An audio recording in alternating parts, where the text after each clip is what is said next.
Hey, Ashley, I want to thank Hello. you for joining me today. I'm really excited to sit down and chat with you. I think, in our chat, we kind of realized that we're very, very similar and we've had some very similar experiences. And I'm really looking forward to sitting down and going through those with you. And I also, having your eyes of somebody who's newer in this industry, I think it's really your perspectives of this, how we operate, how we do things are really valuable because, you're coming in and asking a lot of questions why. So Mhm. really looking forward to breaking that all down with you. And yeah, thank you so much. And I hope you're Thanks. as excited as I am.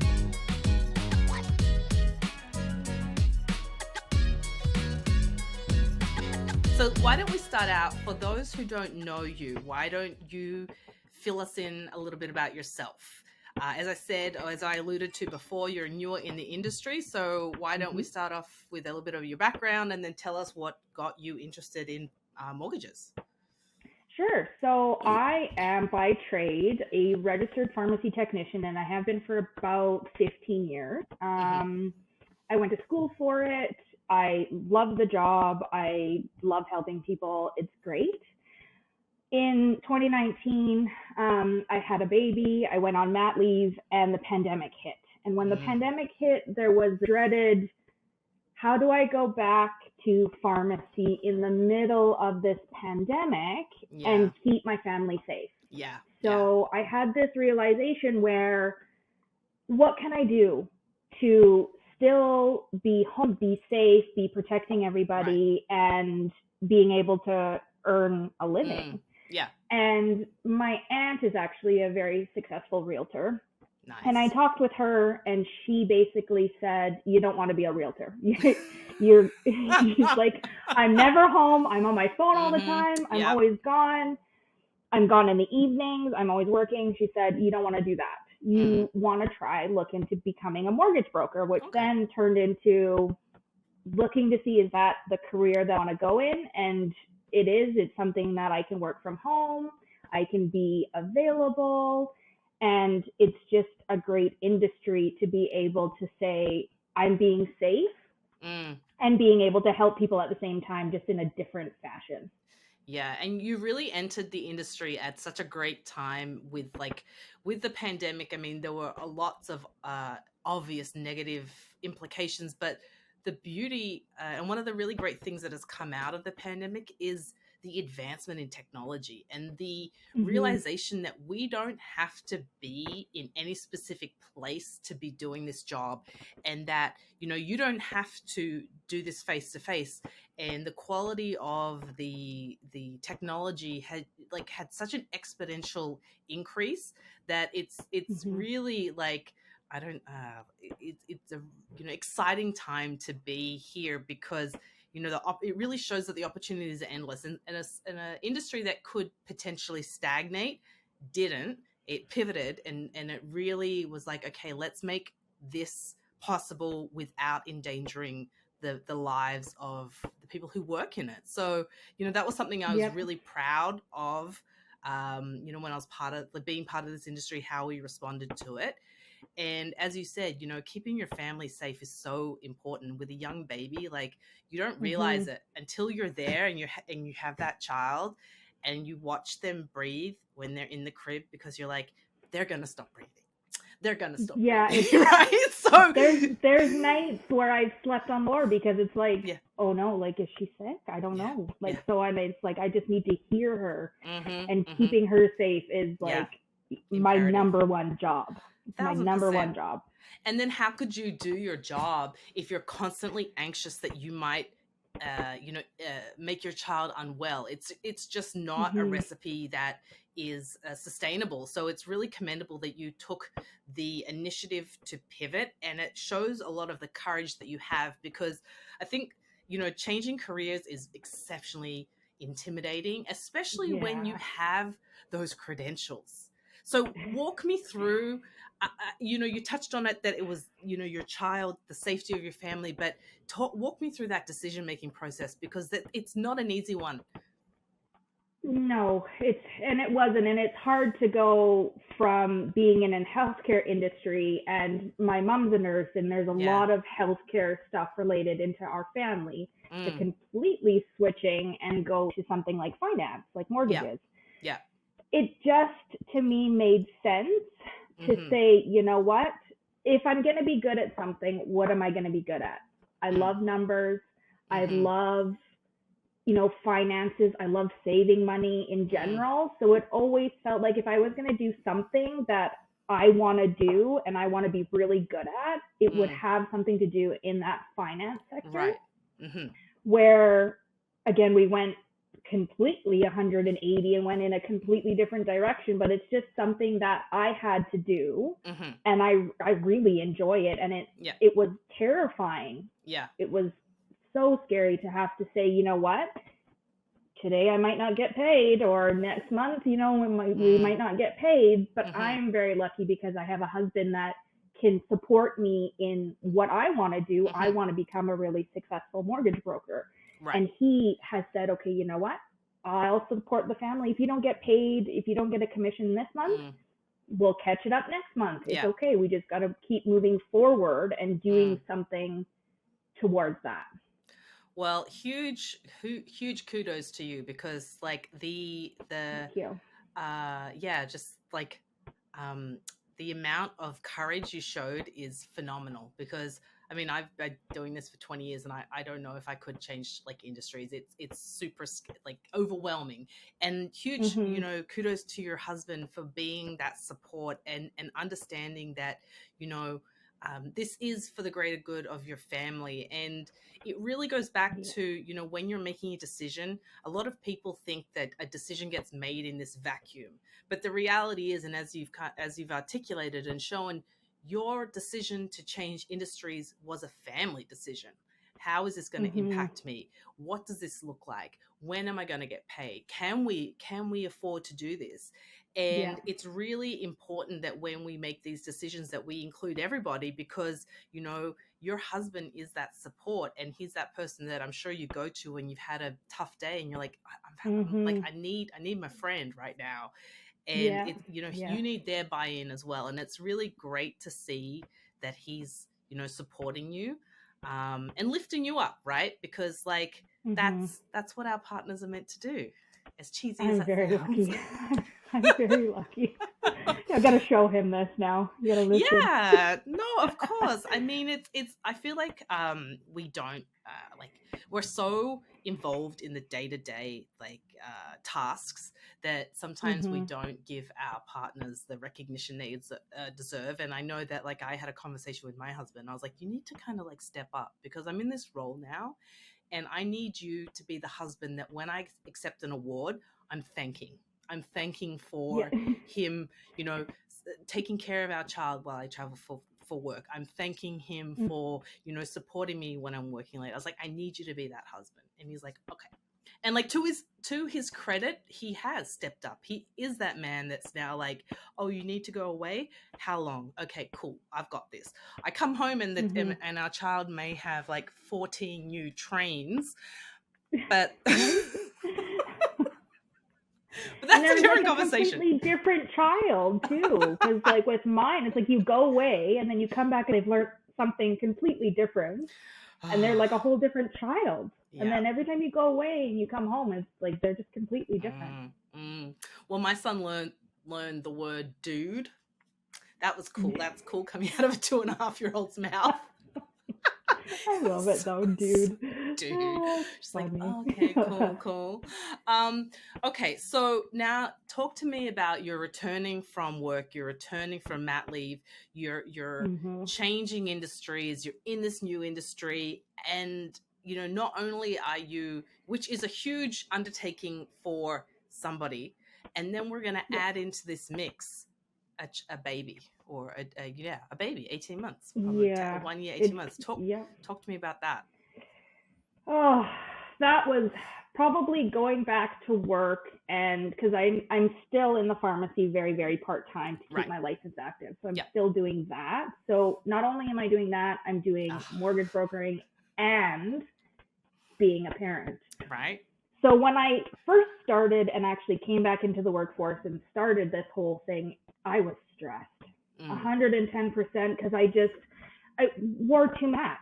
It's just I didn't know where I was supposed to be or what I was supposed to be doing at one time, and it was hard just to manage. Right. But luckily, with the support and everything of my husband, and now I've realized like I'm transitioning slowly to full-time mortgage brokering, and I'm only in the pharmacy very, very, very part-time. It's really easy now to actually be present and be able to be a mom and work from home. My kid's a daycare kid. So she goes to daycare every day, and I'm able to sit down and work from home, do a mortgage broker job, and be able to go pick her up and still be able to work while she's here. But I'm present. I'm able to do these things and, you know, go to the park or go to a concert or go do swimming lessons. I can do that. Whereas in the pharmacy full time, it's a very corporate job. So they tell you what to wear, they tell you what to work, they tell you when to be there. It's very, and I have always been a corporate person since I entered the workforce. I was always working for a company because I was scared to enter an industry where you are your own person. You can put as much or as little as you want into mortgage brokering, but what you're going to get out of it is what you put into it. So it's better for me, and I feel much better in just my work-life balance to be able to say, you know what, today we're going to spend a family day, or we're going to go on vacation and I'm going to work minimal.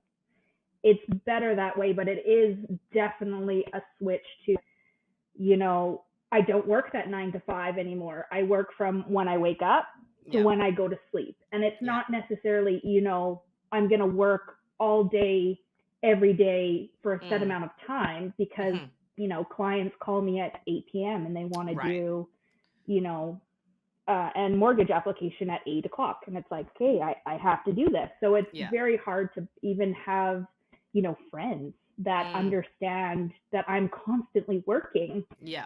Even though I'm like at a family or at a hockey game, I'm still on my phone answering emails. I'm always around. But, you know, like I realized that and this is a really new revelation for me, and I always used to think, shut up, when I would hear people say that, like, when you're doing something that you love, it doesn't feel like work.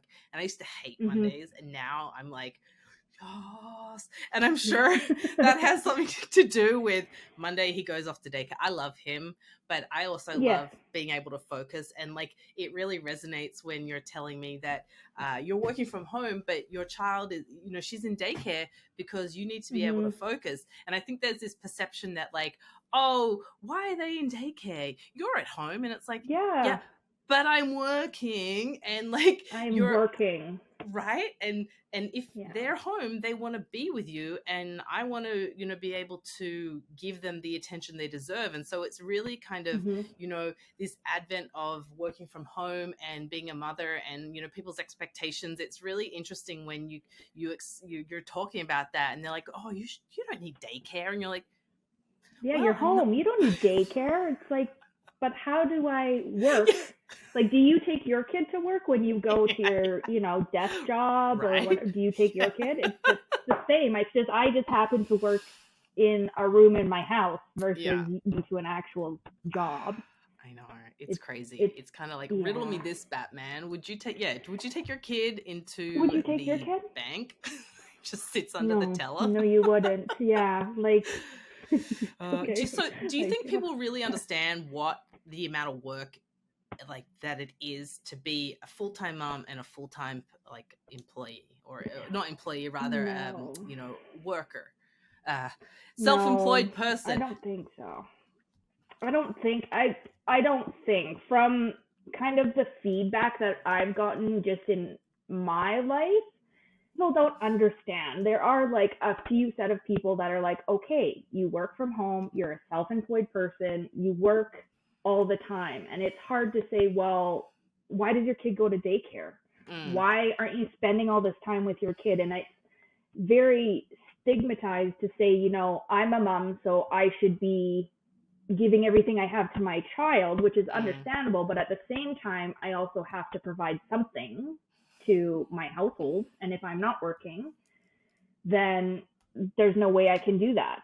And a Yeah. lot of people, we go back to, well, why don't you spend more time with her? Why are you working all these weird hours? Why are you answering the phone right now? I get this all the Yeah. time. Why are you texting right now? And it's like, if I just do this right now, Yeah. then in 10 minutes, I'll be free. It's okay. It's Yeah. this, the self-employed part is like, it's hard because most people are work for an employer. So they're Right. told, they're corporate, right? They're told when to go to work. And for us, Right. nobody tells us when to go to work and when to go home. So we can't Mm-hmm. just hang up that hat and say, you know what, okay, I'm not working anymore. I'm going to sign off. Yeah. And you can say, you know, I'm not working today, but Mm. the people that, you know, your clients that want a mortgage, some of them work 9 to 5 jobs. Yeah. And at 5 o'clock, that's when they're going to call you and say, okay, I have time now Mm. to talk to you about an application. Right. Whereas I can't call somebody at 9 to 5 and be like, hey, I have time. So Right. you interrupt your Yeah. work day. So And here's the thing, it's just everything's seasonal, right? It's a trend. This is just a moment in time, and right now this is how you're operating, because these are the first few years in this industry. So you're creating your client base. And so yeah. it's not to say it's forever that you'll be working these hours, but it is this, you know, you're giving your business the best opportunity and the best chance of success. And I just kind of want to like touch on how, you know, being your own boss is really kind of, and it's another way to look at it, is like what you're saying is that you believe in yourself and that you believe that you are a successful person, and that you're really taking a gamble, taking a risk on yourself. And it's something that I don't think everybody can do. And I think that as a society, we're kind of brought up to, you know, we're indoctrinated in this thought that like we need an employer in order to be successful, when we're really, you know, going self-employed is really breaking that mold. And what you're kind of saying is like, I don't need you to be successful. I'm successful in myself, and I'm putting money on me. And that's a huge thing. And the fact that like you make that decision, and because a lot of people, like, I know that's, I mean, I just, that's not for me. Like, I just couldn't be self-employed. And maybe I say couldn't, but like, never say never. But that is, it's a huge, you know, it says a lot about your self-confidence, because you know, it's not something everybody can do. It's not, and it's a hard goal because it's, you never know what's going to happen. You never know what the future holds. And if, like I said before, you get what you put into it, and if you don't do the work, then nothing's going to come back. So you have to put in those hours, and you have to put in those calls, and you have to make those calls to, you know, realtors and partners, and just try and build your database. So in, you know, 5 years, you can sit back and go, okay, now I've built this nest egg, and I'm now being able to say, okay, let's spend more time with my family instead of having to work all the time. Instead of being permanently attached to my cell phone. It's no. Right? I mean, it's like it dings, and I'm like, what's that? Ooh. No, it's a deal. It's an approval. It's my underwriter. Right? Like, oh. Especially like the worst when it's like you have something sitting at a line, you're waiting for something back, and it's like anything. Somebody could call you. It could be your mom, could be your dad, and you're like, oh, I need to get that right now, and I need to like stop what I'm doing. And in my mind, I can think of like when I was a teenager and the phone would ring and I was waiting for a call, and I'd be like, Mom, get off the phone! I'm waiting for a call. Call it back. You're just like, I'm waiting for the lender to approve.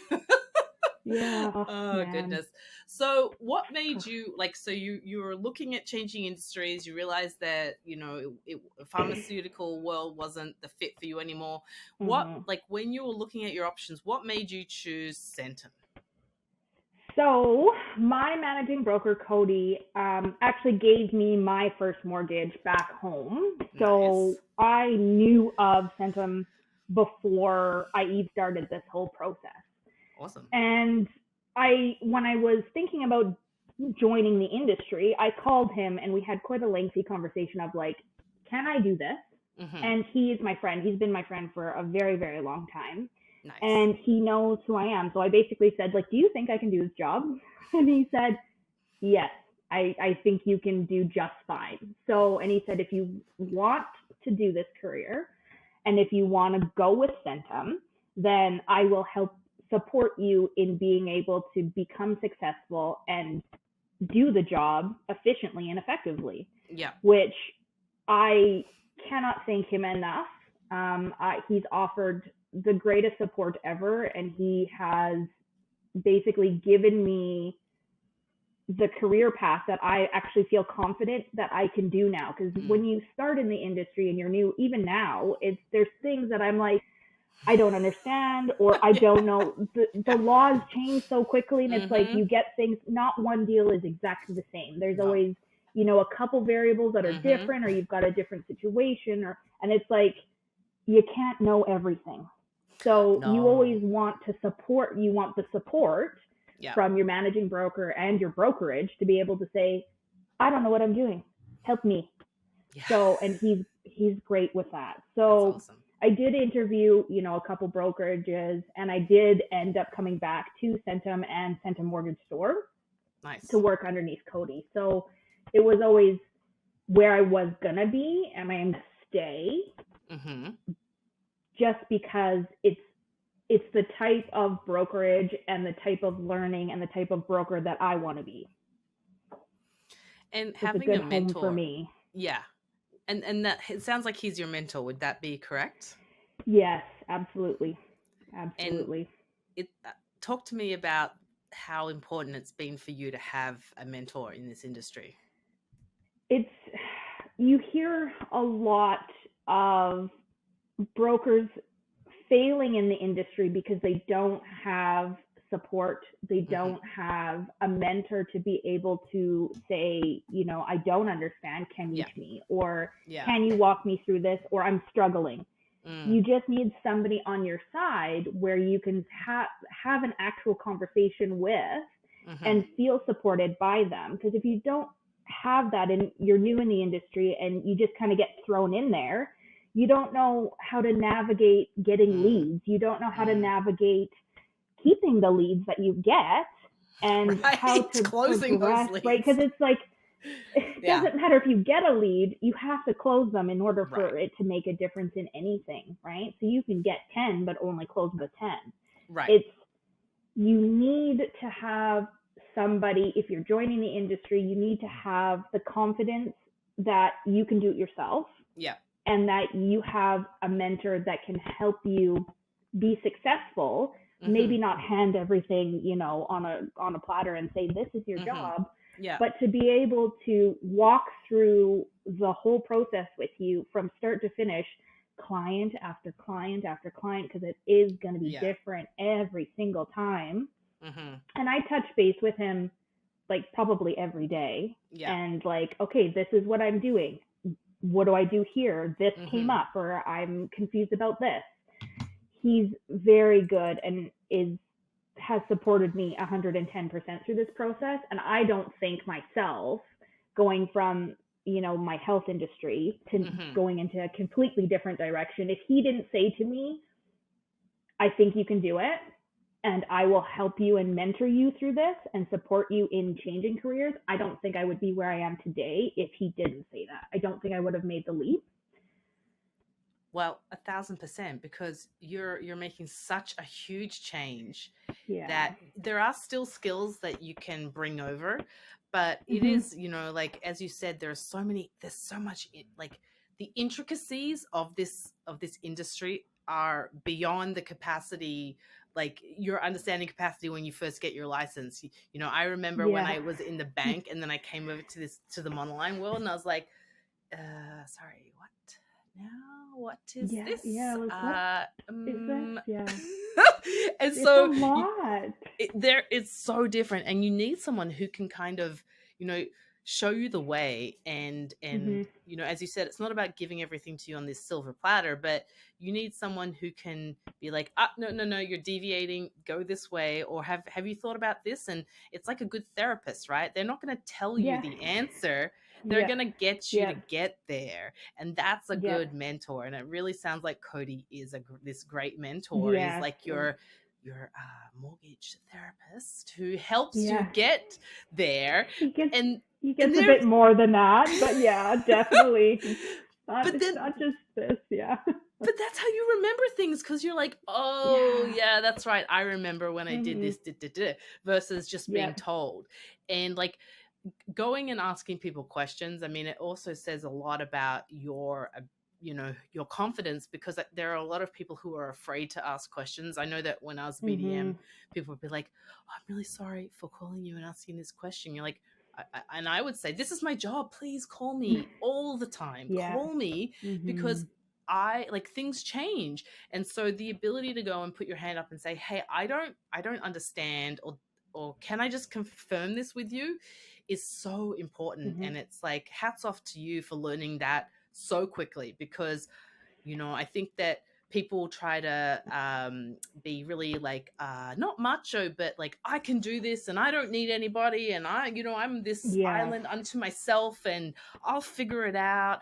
And they like bash their path, and you're just like, no, but you didn't maybe need to bash your path that much. You could have had your mentor show you, and Mhm. you could have asked the lenders, and it would have been a much easier you know, path to your approval, versus, you know, you're like fighting against the vines in the jungle. And it's Mhm. like, just I ask had a I had a questions. lender, a BDM once tell me, and she said, because I said, and I emailed her and I said, hey, I'm looking of, I would like to work with you. Mm, Can you send me your broker kit and your basically your policies? And what she said yeah. to me was, no, I'm not going to send you my policies. And the reason is because I don't want you to go to the policies, read the policies, and then not bring somebody to us because read the policies.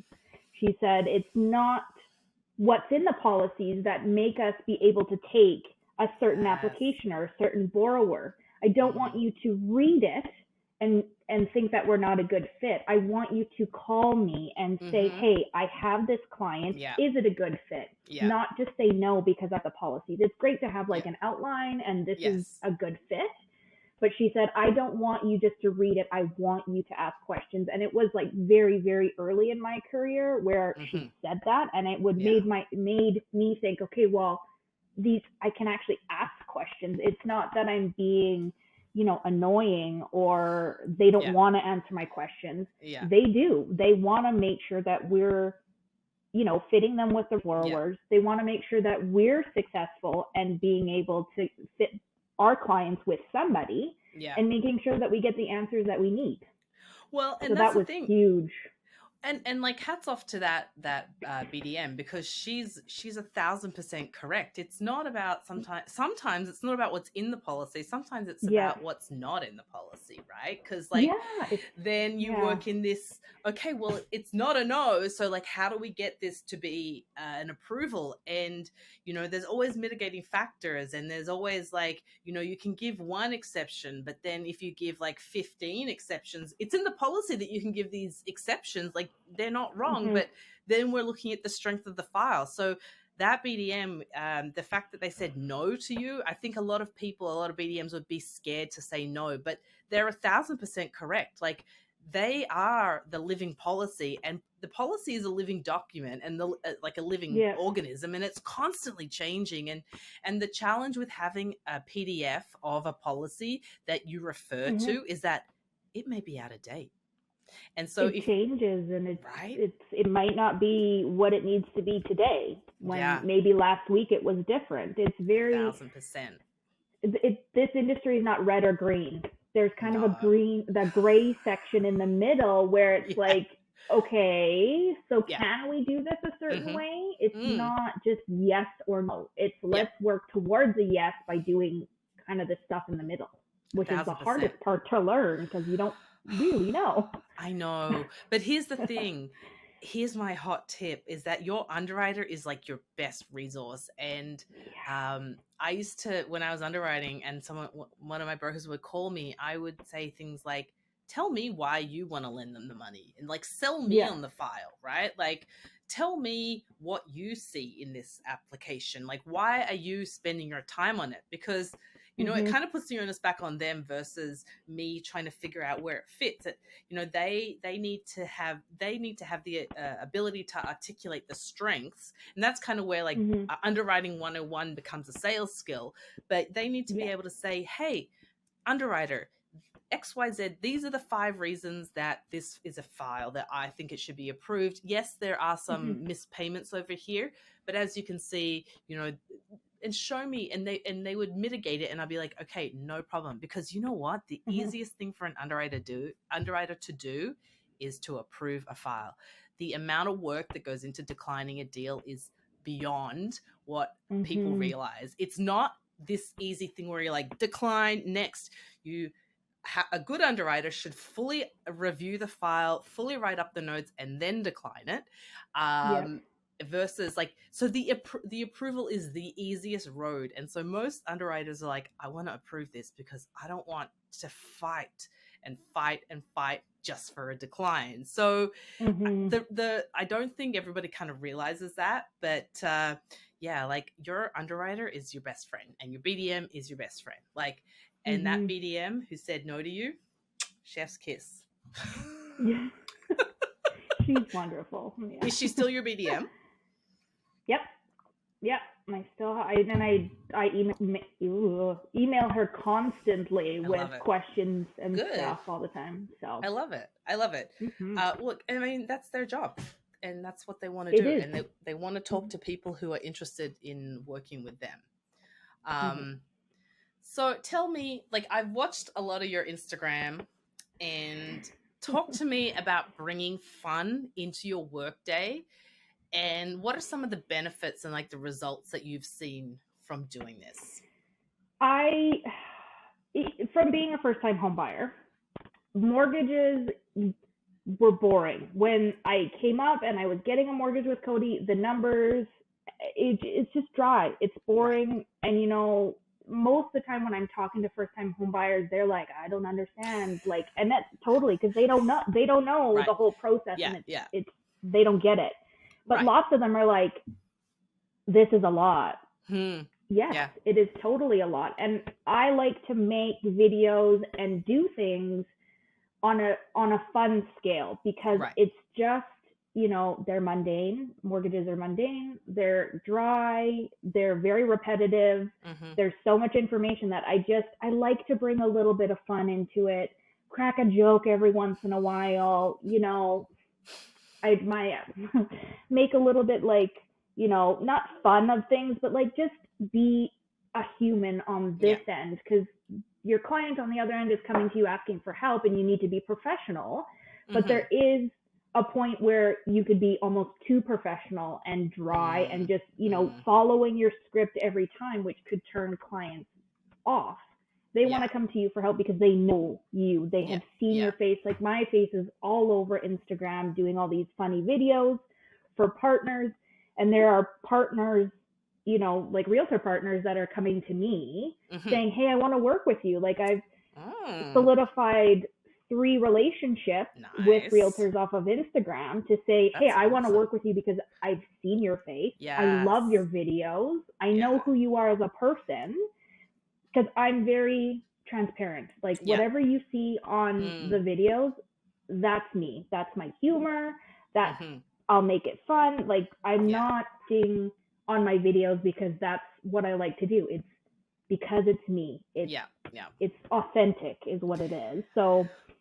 Well, and that's really amazing that you've 3 referral partners that have reached out to you. So that's like super powerful. And they've made that choice. They've seen who you are. They've figured out your personality. They've figured out, you know, like, you know, I want to work with Ashleigh because she's fun and she doesn't take this too seriously, but she's getting shit done.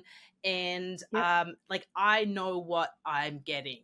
And I think that like we Mhm. forget that sometimes Instagram is a little bit of like this one-way interview, right? People get an opportunity to see what you're truly like, and then they Mhm. get to decide, okay, whether I work with that person or not, right? Like I get the safety of my little screen to look at this person and figure out, do they connect Yep. with me? Are they the same level of weird that I am? And then it's Yeah, and like, then do they're I like, vibe with them? Because yeah. Because this is like, like, as I've said before, when you do a mortgage, you're like bearing your soul, right? And you're just yeah, yeah. and finances are so private sometimes. You're like, I need Mhm. somebody I can trust.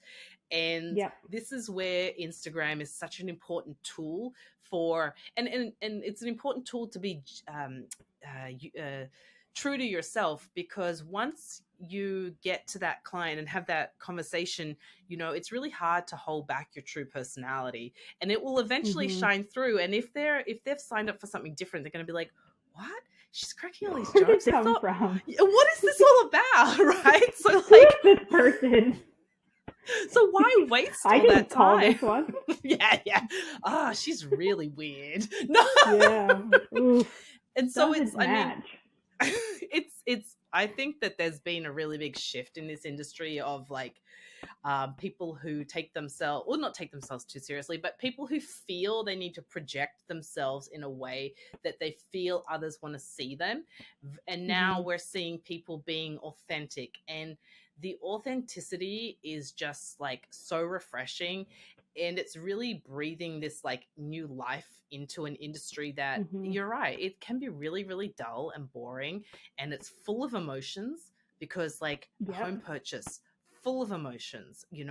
What happens if you get declined? What happens if you miss out on that offer? What happens, like maybe it's a Mhm. divorce that you're working with, maybe it's a refi that you can't do. So there's all these emotions. So we need to be true to ourselves, because it's already stressful, this industry, and if we add a stress on top of pretending to be something else, it's just a Mhm. recipe for disaster. And the ability to have a laugh in your day-to-day is just so Mhm. important. So it's great that you've kind of like clicked in on it, immediately. Yeah. You know that you want to be authentic, and you are authentic, and you're making things fun, and you're attracting referral partners who want to work Mhm. with you for that specific reason.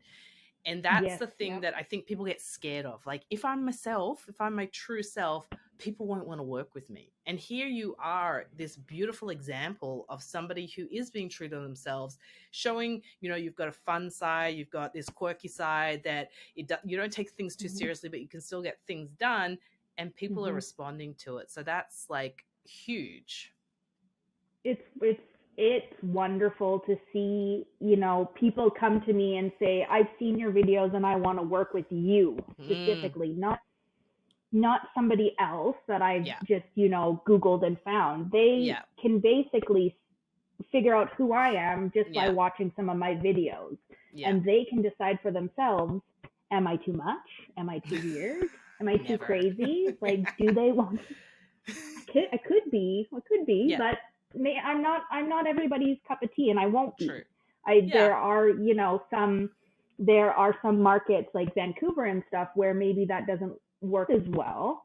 I'm not, dressed up in a suit every day, and I don't wear high heels and all that kind of stuff. So there are certain markets where, that aesthetic probably doesn't work in Mm. those markets, Mm-hmm. and that's okay. That's Yeah. fine. There's brokers that work those kind of markets. Yeah. I'm not Yeah. one of them because it's not what I'm true to. I'm true Yeah. to being who I am, and I come Mm-hmm. from a small, Yeah. city, and that's how I live my life, is kind of a bit of a, redneck, and do that kind of stuff. So I Proud don't I redneck, don't right? do the suit. Yeah, like I don't do the suit thing, and I don't do the Yeah. high heel thing, and that's But just the kind of, market that I like.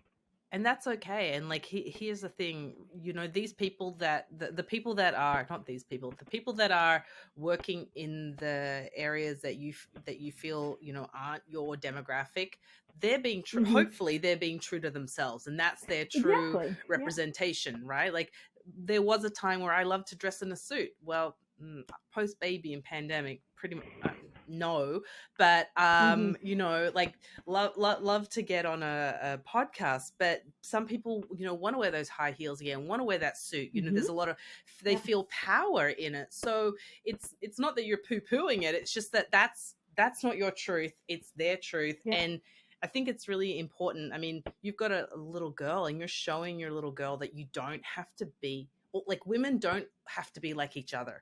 We don't have to be No. this carbon copy. We can No. be confident in ourselves. And that's a really powerful message to be Hmm. sending your daughter, because I don't think like that was the message when I was growing up. The message I was growing up with, that I got when I was growing up, was kind of like, well, you got to be like everybody else, right? And because You that's gotta the way fit you in. fit in, and you just like, That you gotta fit in. Yeah. Yeah, these you're are the like, cookie cutter molds, and you fit into those, one of those molds. right, That's it. and You can't be, original. You can't be yourself. mm-mm, You have to fit into those molds. yeah, And having a young daughter.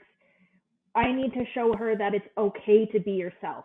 yeah, It's okay to put yourself out there and be confident mm, with what you're putting out. Because not only am I, putting out these videos for my clients and for referral partners, it's putting myself out there as a person as well. So it's not just, like, it's myself being confident of what I'm putting out, mm-hmm, and being able to do that and have people come back and say, you know what, I really love this, yeah, kind of solidifies how I feel and how mm-hmm, confident I am. And I can pass that on to say, you know what? Put yourself out there. Do mm, something new. yeah, Do something that, because when I started, it was like the videos coming out were like, no, they were really bad. And it was like, you could tell that it wasn't my first time.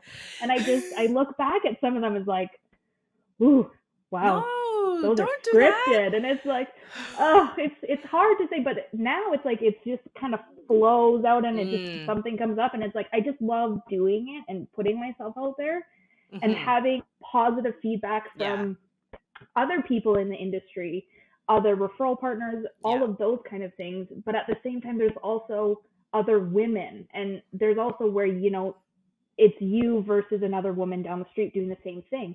We're here to mm, lift everybody up. It's not yes, something where we need to yes, tear people down with. no, mm-hmm, And it doesn't matter if it's different. It doesn't matter if they're different, or they're from a yeah, different, demographic, or do a different market, or do yeah, something differently than you. We're all here to lift each other up. yeah, And that's, yeah. the videos are great for that too. Yeah.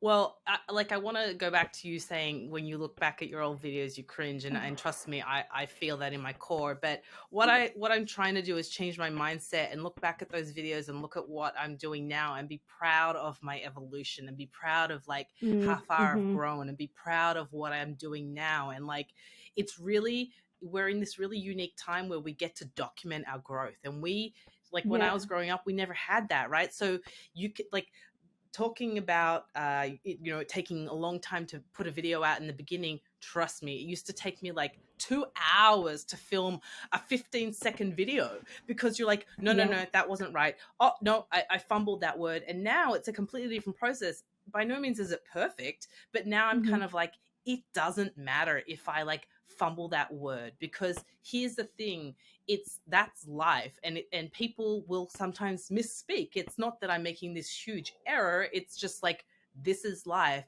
And Yeah. it's really, the confidence that you get by being, just doing these videos again and again and again. Your daughter's going to see it, and then she's going to be like, yeah, my mom's this like strong, confident, powerful woman. She's like Mm-hmm. snapping necks, cashing checks, killing it in the mortgage industry. And then she Yes. knows that she can be the same thing too. And that lesson is like invaluable. And then she sees Mm-hmm. your husband, her dad, supporting you and lifting you up and being like, like, yep, go chase your dream. And then she knows that, this is what she should be looking for in a man. So like, Mm-hmm. there's so much that this situation, like so many positive things that it creates. And it's not just a thing of like you, it's what are we showing our children, what are we teaching our children to look for in a partner, what are we teaching our children they can do. And one of the Mm-hmm. decisions when I chose to take on this role, part of it was like, I need to show my son that there can be strong, confident, outspoken women in positions of power, in like, you know, Mhm. not, and that it's okay, and that this is, it's not that it's okay, that this is how it should be, and that he should be growing up in a world where this is the norm. This is not the exception. Like, it shouldn't be like, oh, did you see that this company has a woman CEO? Like, that shouldn't be a headline. That should No, just no. be the given, right? Like, It should be okay. Yeah, it a should be 1000%. okay. And like, Yeah. you and your husband are being part of that change. So that's really like, it's beautiful. And I don't know if like you ever thought of it in that context, but No, no, I didn't. And now I'm like getting all like, oh my God, that's it. it's true Oh my though. goodness. I know it's so true.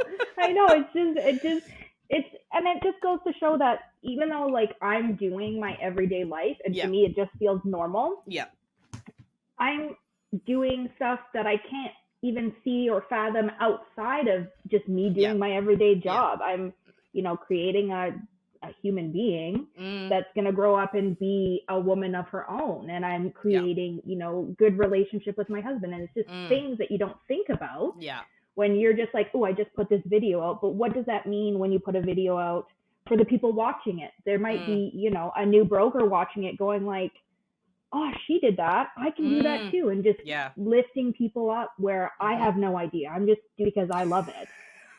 Where it's I'll like creating this whole existence environment that I have no idea that's going on outside of that. I'll let you in on a This is secret. A lot what of people have blow my no mind. idea, right? I Like, know. no idea. Some Yeah. days I wake up and I'm like, what? So you're not Yeah. alone in this like no idea situation, but Oh it is like, man. we are creating like the impact of our actions they ripple out, and Mhm. sometimes we're not like aware of that, and it's really like when you take stock of it, I think it's something that it's like, oh wow, I'm really be, Yeah. what is it they say, be the change you want to see. And Yeah. I think that you're a really like beautiful example of that. Yeah. It just blew my mind just now is what happened. This is what you just I'm gonna get What? off here and be like, why is the sky blue? I don't like this whole like big massive like I world I had know. no idea about. It's Whoa. pretty heavy. Hey, that's what happens when you have a Yeah. baby and you're just like, oh, I'm looking after something else now. And Yeah, then like you think about like everything, like that your child, like how much you learn at home, and how important yeah. it is that your child learns healthy boundaries and healthy relationships. And it just, for me at least, like having a child was such I mean, it's so cheesy, life changing, but it wasn't this like sunshine and rainbows and like toxic positivity that you see on Instagram. And I wasn't like looking into his eyes and instantly falling in love with him. Like that I was not mm, my yeah. experience. But No, now it's, mine neither, don't no, worry. you're just And like, I this don't is think it is like that all the time. Like that's what people put out there. I don't think it's well, necessarily that. no, I think there's a lot of like toxic positivity in the Yeah. this maternal world. And I think that people kind of very much dismiss the feelings of new mothers, and it's very easy to be like, well, you just enjoy this time because it goes so quickly. And you're like, cool, I hope it will go quickly because I'm gonna fucking kill myself because Right? I have Oh. no sleep. This Yeah. child will not stop attaching itself to my body, and I haven't peed in 6 months Mhm. alone. So, tell me why this is the best time of my life, This right? is Like, this is beautiful, but it's not beautiful that I haven't showered in a week. I'll tell you that right now. Like it's not. yeah, and showering is not like self-care. It's a basic life, like not skill, but just like it's like going to the bathroom. Showering is just a thing. And it always makes me laugh when would come over and they're like, I'm gonna look after the baby for an hour.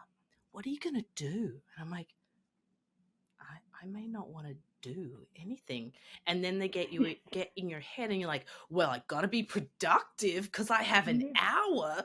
So Yeah. off you go, sleep deprived, and you're making some pasta sauce for dinner that night. Meanwhile, you've been up like 15 times that night because your child's going through the 3-month sleep regression, and you're like, I just want to sleep or never wake up. And it's like, just what is going on? I'm tired, guys. Like, I'm just tired. My dad always said, okay, well, sleep when the baby sleeps. And it's like, what? That's so dismissive. So dismissive. Sleep with, and they sleep a lot when they're like really little, but at the same time, they're also up a lot. A lot. So Yeah. You're like, sleep when the baby sleeps. It never sleeps. It's just like it sleeps for 30 minutes and then it wakes up and then it needs to attach to me, and then it takes 30 minutes to go to sleep, and then I get another 30 minutes. Like, it's hell. Like, it's hell. And it's just it wasn't, I didn't have a good time either. No. As I was saying to you before, I got really cavalier about postpartum depression because I was like, oh, I'm on medication now for depression and I'm pregnant, so like, haha, depression, you can't get me twice. No, it sets in. It's really bad, especially when you're, as you know, through the pandemic, and you're like, I'm at home with a baby, I have no one to talk to, and I don't even have a mom group to go to. And it's like, it's rough. And then and people will come over and they're like, are you loving it? And you're like, no. I once Googled, how do you return your child? Because I was so sick of it. Where's the stork? Like, the stork came in, like, can I have that back? Can you just refund? Where's the return department? I need to speak to customer service. Can I just print a return label? Yeah, I'll pay the $20. What is it? The $20 restock fee. I'm okay with that. And it's just like, far out. It's such a brutal time. And then you get back to work, and you're just like, yes, I love work because I can go to the bathroom by myself and I can have a moment. And it's not like, mom. And then they're like, do you love being a mom? Is it the best thing ever? And you're like, yeah, it's great. Like, and there are days that I'm like, hey, I really love this. This is great. But there's also some days where I was like, please just go to daycare today. Like, I just go to daycare and I'm going to leave you there for an extra hour because I just need that extra hour to wind down and mentally prepare for the next onslaught day. That is the child sleeping. It's just, like, motherhood is, everybody, thinks of motherhood as through their own eyes, and everybody else has an opinion on what motherhood is. My opinion is, it's not as easy as some people make it seem. It's not as glorious. It's not, and I love my child and all that stuff, but I didn't have a good time. Therefore, it's not that great for me. No. And then I always love when people are like, so when are you having the next one?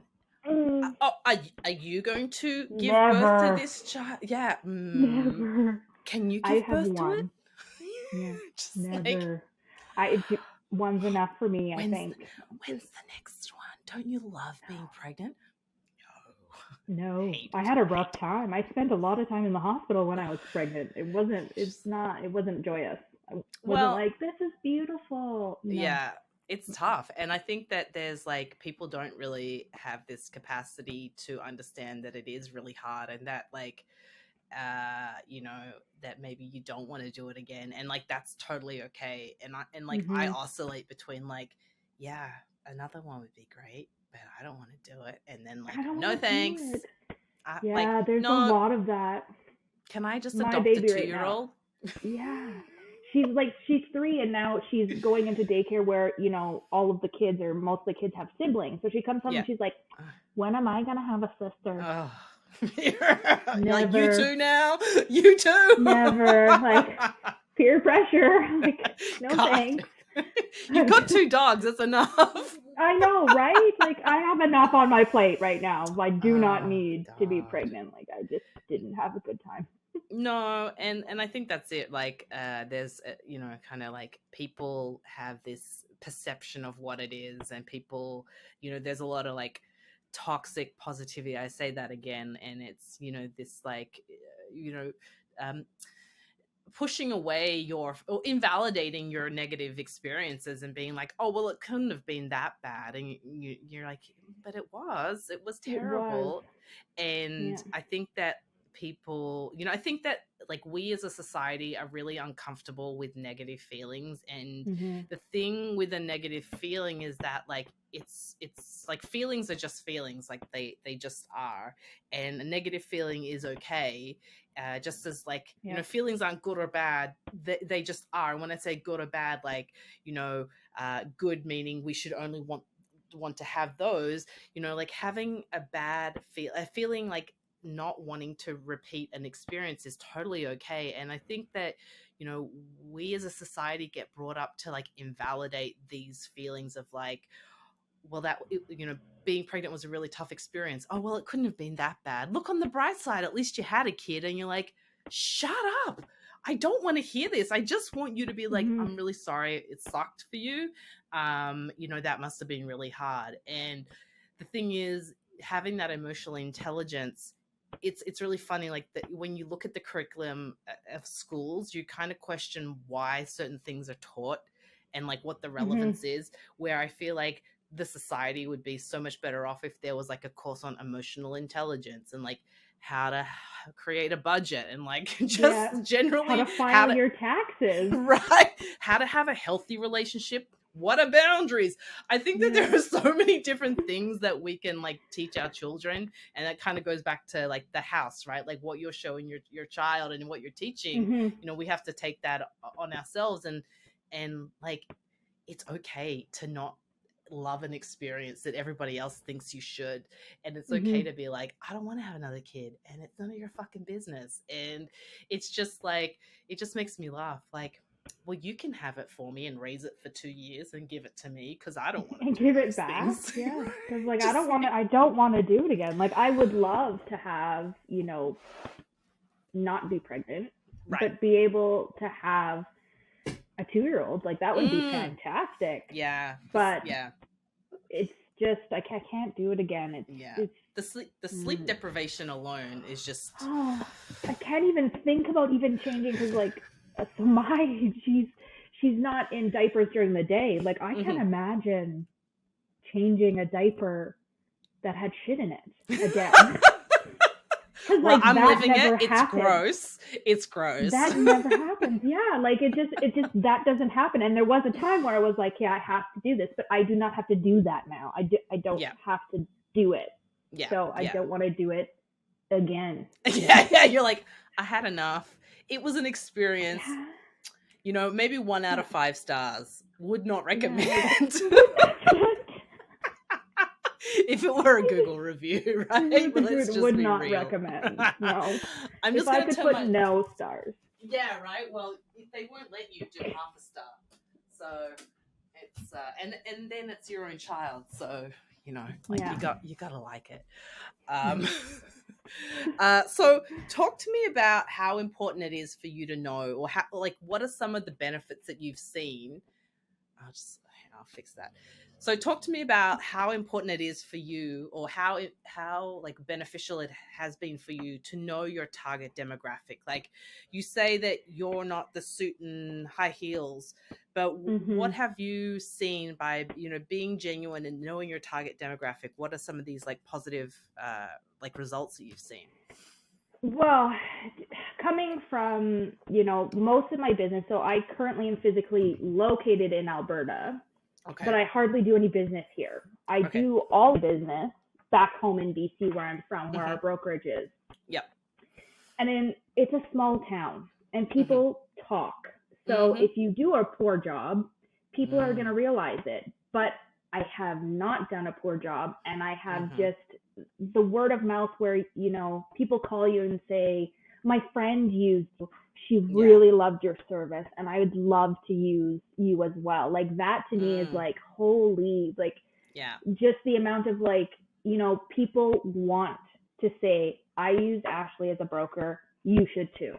That just makes my whole job worth it, where people want to give my name out, and other people want to use me because I actually have done a fantastic job.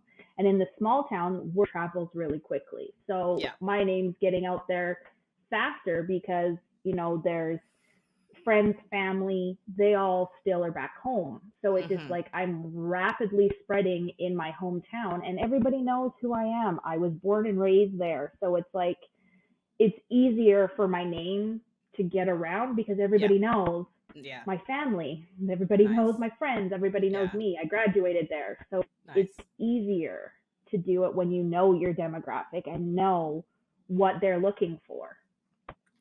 And what they want, right? Like looking for and like really want, because they might be looking for something that they think they should, where we go back to that like Mm-hmm. suit and tie. That's where they think, oh, I need a mortgage, I think I need to be dealing with a person like this, because Mm-hmm. historically that's the type of person that was providing this service. Yeah. Whereas you're Yeah. showing them, hey, this is the person you want to work with, because I am like you and I understand your, the unique situation you might be in, or how, like, Mm-hmm. something specific about your town that maybe somebody not in that from that town would understand. So it's really powerful to know the demographic that you're working with, and also Mm-hmm. like know what they want, because I hear it time and time again, like knowing what they want is the key to Yeah. them, because you can't assume they want something, because, like, what is it they say, assumptions make an ass out of you and me. Mm-hmm. Yes. Yes, they do. They do. And then, like, you just waste all this time thinking that they want something, when reality is, if you just kind of like took a moment and looked at what businesses are doing well, or Mm-hmm. what's working for other people, and then maybe, like, not copying it, but using that information and putting your own spin on it. Yep. And that's, yeah, it's the small town thing is I keep going back to it. It's you need to be local and you need to feel local. If Yeah. you feel like an intruder in their local community, that everything is so tight knit, everybody knows everybody. If you're feeling like an intruder into the local feel, Yeah. then you're not going to fit in. If you fit in and you're local and you like know what they do and you do the same things and all those kind of things, then you fit in a lot better. Yeah. Because you know your demographic. Yeah. You don't feel Yeah. like this weird kind of existence in the corner where it's like, hi, I'm here to do business. And they're like, I don't know about that. Yeah. You're like, why are you wearing that? That's so weird. Why are you doing that? That's weird. Oh, That's not God. right. It's so true. It's so true. And it's something so simple. But that's the thing, right? Like figuring out what people want versus what you think they want, right? Mm-hmm. So coming into this industry new, like, we talked about how you were in the pharmacy world, and it's Yeah. really evident from from our conversations that in the pharmacy world you're helping people with health, in the mortgage world you're helping people with their financial health, and so you can see this through line of helping people. So while initially you may not have thought they were like connected industries and that there were many transferable skills, there is this ability to see that ultimately all you really want to do in life is help people, which is beautiful, right? Yeah. Because, like, what is it that Mr. Rogers says? Look for the helpers. And like those are the people that you need to go to. Yeah. So what do you think makes this industry special? It's hard. No, it's not hard. For me, I find that it's kind of an industry that people don't think about. So what makes it special is because when you're going to buy a home, your upfront person is your realtor. So you never really think about what's happening behind the scenes. How is buying a house going to be completed? And it doesn't get completed if you need financing and you don't have financing. Yeah. So it's very special to be part of the mortgage industry because I feel like I'm helping people from behind the scenes. I'm like little, crusader in the background being like, hey, you want to buy a house? Let me help you with that. Yeah, I got you. I got the money. So it's just like it's such a special thing to say, I am part of the real estate buying or selling or whatever process. Do you Mm-hmm. need a refi? I'm part of people's lives Yeah. where, they want to send their kid to school. They don't have cash. What do? We call our mortgage broker. Yeah. Or, I'm looking at creating income by getting a rental. What do? We Mm. call your mortgage broker. So Yeah. I feel like it's a special type of industry where we are behind the scenes, but it's Mm-hmm. really special to help people and be able to help people from behind the scenes. Yeah. Yeah. Well, it's kind of like you help people's dreams come true. People Yeah, have yeah. their dream of ownership, and you help that become a reality. And people have a dream of sending their child to a specific school, and you help that become a reality. Mhm. And it's a really special person who works in a helping position in the background, Yeah. because I think that they're, you know, it's a little bit altruistic, right? Like, you're helping and you're not looking for the admiration. You're just helping because you genuinely want to help people Mhm. achieve their goals and dreams in life. And it's a really special type of person who does that, because, there are lots of other industries where you can get that ego feed, but, Mhm. like, not playing into that, and working and just being like, yeah, I'm going to help you, and this is about you as the customer getting, Yeah. what you are wanting, and what you've been saving all these years for, and I want to help you get that last step, and it's about you guys, it's not about me. Mhm. And it's really, I think that's something that I have always really loved about this industry, that, you know people who come in here and stay, they're problem solvers and they're Yeah. helpers. We see the file, and we're like, there's a deal here, we just need to figure out how to get it approved and across the line, right? And it's not Mhm. a matter of like, we can't do this. It's like, yep, we're gonna figure it out. And, like, I find people in this industry love a challenge, and Yes. the I deals that love get that. right. And then, like, if you get a Yeah. deal that I remember underwriting this file, I'll never forget it. The broker called me and he's like, look, it's been declined at like 2 other lenders, I don't expect you to get it done, but can you just try? And I was like, okay. And so we had a chat, we figured it out, and I got it approved, and it was like the best feeling ever, because Mhm. it's not about me getting it approved. It's knowing that that client is going to get the house that they, like, Yeah. they want. And that house is such an emotional decision. You buy a house, you go in there, you're like, I love the feel. What is it about Mhm. it? I'm not sure it's the feel, right? So it's like the ability to help them and get that, it's just another kind of like experience. And that's It one thing is. I do Yeah. miss about underwriting, is the being able to be like, I'm gonna get this I'm person gonna an do it. approval, I'm just right? gonna I'm gonna do get, it. gonna Yeah. figure it I'm gonna do it. out. Yeah. And then Yeah. I would wake up and be like, in the middle of the night, like, oh, I didn't try it this way. I didn't run those numbers. I have my phone beside my bed plugged in, and I'll have the notes app open Yeah, because I'm like one of those like 3 a.m. thinkers. So then yeah, I'll quickly like, oh, I didn't run these numbers without this put in or with this yeah. put, and I'll put it in my notes app so I can Nice. remember when I wake up Yeah. that I need to like run the numbers differently Yeah. to see if Oh, I that thought of works, it. Yeah, right. Like, oh, right? what about doing it this way? And like, What about moving it maybe, around? And yeah, yeah. It's crazy, and I find that sometimes like my best ideas come. This is so cliche. Like, come in the shower. Like, I'll be, washing my hair. I'm like, oh, this is what I should do. yeah, So yeah, and then it's you kind have to of, like cut your shower short and just go yeah, and do it because it's like, okay, I got to try it to see, and then you can like, if it doesn't work, then you just take that idea and yeah. throw it, and then you've got room for more information and more ideas. Exactly. Well, and then you just, or you write it down and you make sure that you've got dry hands so that you don't get like wet paper. But it's crazy when these things like come to you. Um, Yeah. so what was one of the biggest fears that you had about joining Centum Mortgage Store? I was worried about leads. It was like my biggest fear Hmm. was, how am I going to get clients? Right. How am I going to get paid? How am I Hmm. going to expand my business?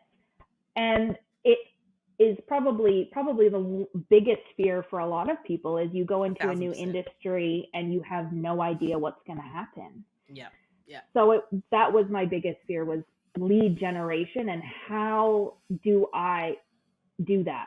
How like, where do I even start? Where do I find people to be like, hi, I'm a mortgage broker and you should, use me for your services. Like I had no idea. And that was my biggest fear. And how did you overcome that fear? Like, what did you do to address it? Cody was very helpful because he was really busy because he was a one-man show with Centum Mortgage Store. He was just himself, and he was just being overrun with people and files, and he couldn't keep up. So what he would do is he would funnel me deals that I could work on slowly. Maybe they weren't going to buy, next week, but it was people where I could build a relationship with and learn at the same time. And then it just kind of exponentially grew from there, where now I don't have to search for my leads. I don't have to, go and find my leads. The leads come to me because I have closed enough files. Those people are recommending my name. And it's amazing to me that like my name is like expanding in this like bubble of things that people are talking about. And it's hard to like, oh, well, you should do this, or I always give your name out. And to me, that's like so crazy in the industry, where it's like, I'm doing a good job. People enjoy me as a person, enjoy my services, and they're just giving my name out there with a little white dove here. It's crazy. It's beautiful because what you're doing is attracting people who want to work with you, who are like-minded. And I think that, sometimes new people in the industry think that they have to work with everybody, and that's that real struggle of like, oh, I just have to do the deal because they came to me. But sometimes I hear like, I just hated all my clients because they weren't the same mindset as me, or they weren't a fit. And what's happening is you're growing organically, and you're having your clients who see you, who hear about your services, who hear about how you operate, and they're like, I want to work with a person that's like cool and knows their stuff and is fun and like doesn't take themselves too seriously and will give it to me straight. And it's a really good example of like, you don't have to work with everybody, and the best people to work with are the ones that like are of a similar sort of mindset, but like that want to reach out to you, that know who you are, and you also get to their friends.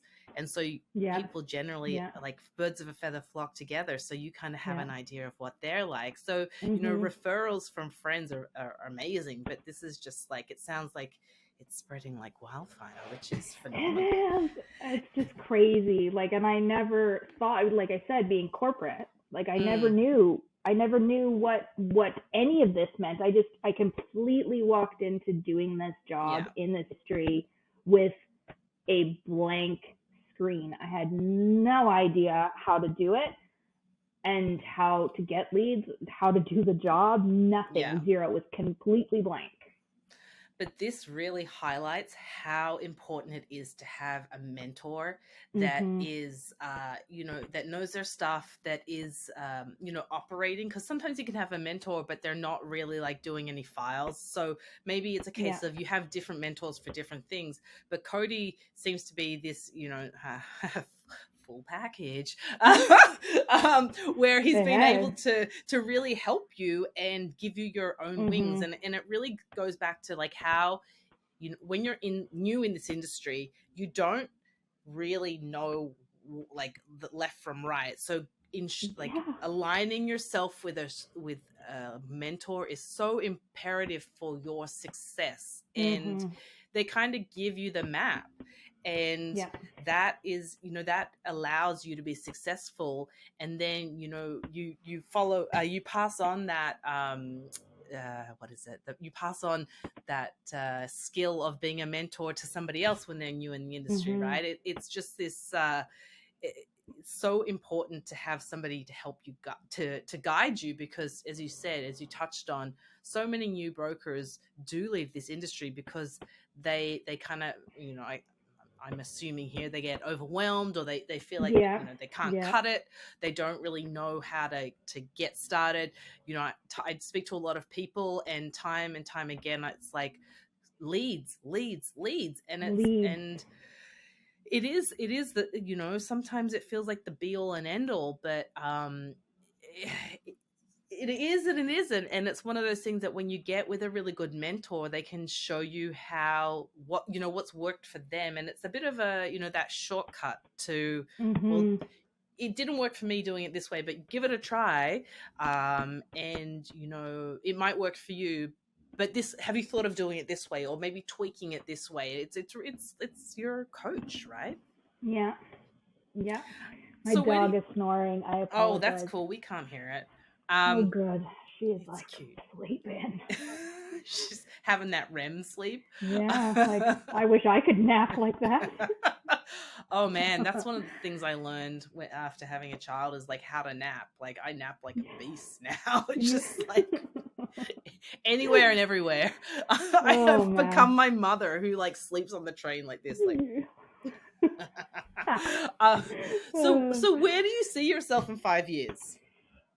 I am hopefully going to be mentoring other brokers in, Nice. doing those kinds of things. Like you said, I'm a helper. I like helping people, and I want to be able to become a broker where people can come and say, you know what, even if it's not within the Centum team, Yeah. somebody to come up and say, I'm having this hard file. What do you think about it? Where people can come to me and ask questions and feel comfortable asking questions, where I can be like, oh, well, have you tried this or this? Or I don't know if you have access to this. I just want to help brokers be better brokers. Mm-hmm. And that's where I'm hoping, in 5 years, I'm going to learn enough and be able to support other brokers in learning the industry and being in the industry and being successful in the industry. Well, you know that within the Centum family, like anything you need to succeed, we're here for you, right? Like if you need anything, we've got you. And it's passing on the knowledge is super important, because it's an intricate industry, and it appears super easy on the surface. And then the more you dig, the more you realize, oh, I actually don't know anything. Yeah, I don't know anything. Yeah, it's like the iceberg effect, where like you can only see this much of the iceberg, but like underneath is like this massive chunk of ice. It's that. Like you don't know what's under here, and it's just until you do it and you get into it and you start doing it, it's like, I actually don't know anything. Yeah. I should probably find out. Yeah. I felt like the Titanic many times heading towards the iceberg. You're just like, oh no, I'm gonna sink. Like, help me, get the life raft. Get it. Yeah. Oh gosh. So I know, like, we've talked a lot about your decision to change industries, and like the not the role model, but the oh God, I can't even think. What is that word? Shit. Can you help me? I don't even know.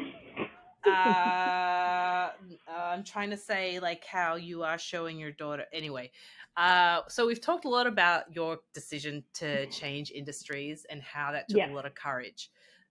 Tell me about some of your proudest accomplishments, because that's obviously one of them. But like, let's talk about some of your other ones. So, well, most recently, actually, Sherwood Park is where I'm located in Alberta. We just they do like community votes where you get voted in. I was nominated and actually voted in as the platinum mortgage broker in Sherwood Park, which is like, and we go back to like, I just logged on one day and my name was there to be nominated, and and then it just grew from there, where it's like, I just said, hey, if you've used my services before, can you go and vote? Yeah. And it closed, and I went in and it was like, you're platinum, you win. And I was like, what? Like, sorry, what? It's like, what? Amazing. Is my name there? Yeah. So I was amazed that I could get that far. And I never thought, when I started this industry, that I'd be winning, awards, or I'll be doing any of this kind of stuff. And it goes to show that if you've got the right mentorship and you've got the right team, Yeah. you can do anything. You can learn and you can build and you can Mm-hmm. get awards and you can train people. Mm-hmm. And it's awesome to feel Yeah. that you're accomplishing something.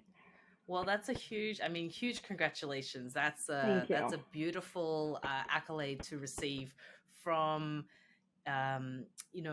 it's one thing to hear it from your family that you're killing it, but it's another thing to hear it from strangers that like have no invested interest to like, they're going to tell you straight, right? So that is phenomenal. So I hope that you have that on your email signature, because I am working on it, and I'm getting I get a trophy too. So like I cleared my little shelf. So I love have a it. Trophy shelf.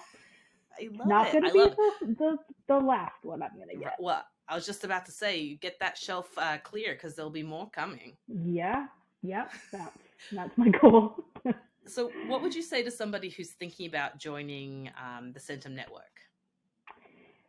It's a great family. So not only are we, a team, and you work for Centum and your brokerage and you have that Centum name, it's a family, like you said. It's easy to find the information that you need, and it's not just, your managing broker, your owner, and your brokerage that you work for. Right. It's a whole thing that you have access to for a massive across Canada network. So you're not only, dealing with one little small section, that's great, but you also have access to a whole bunch of other stuff like learning abilities, social media stuff. Like I don't have to think really about doing any of those kind of things because Centum does it for us, which is just a wonderful thing for Centum, and in general it's just a family as a whole. It's not just, one person.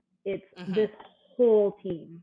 Yeah. And that's what makes it, what gets you to be a good broker is you not only have your small brokerage or your big brokerage or whatever, the people, you could always ask the question to a massive network of other brokers within the Centum family and an answer.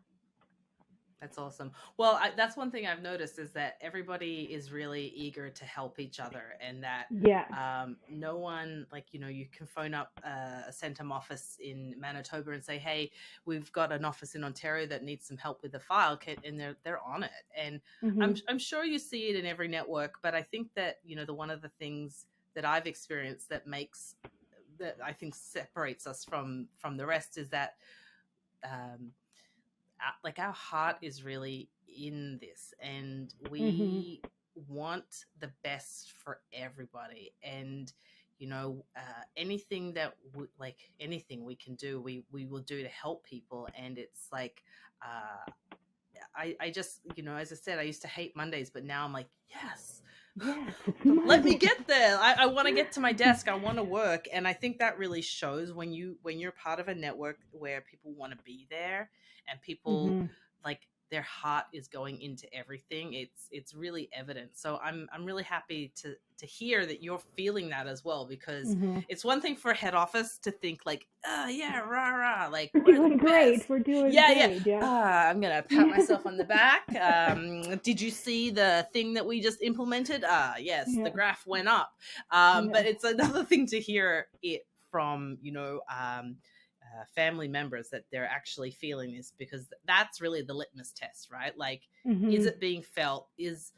Are the things that, are the actions that we're doing being felt in a positive way? And that's really all that kind of where we're hoping to achieve, right? That we're making people's lives easier and better. And it goes back to being a helper, right? Yeah, we're all just helpers at heart.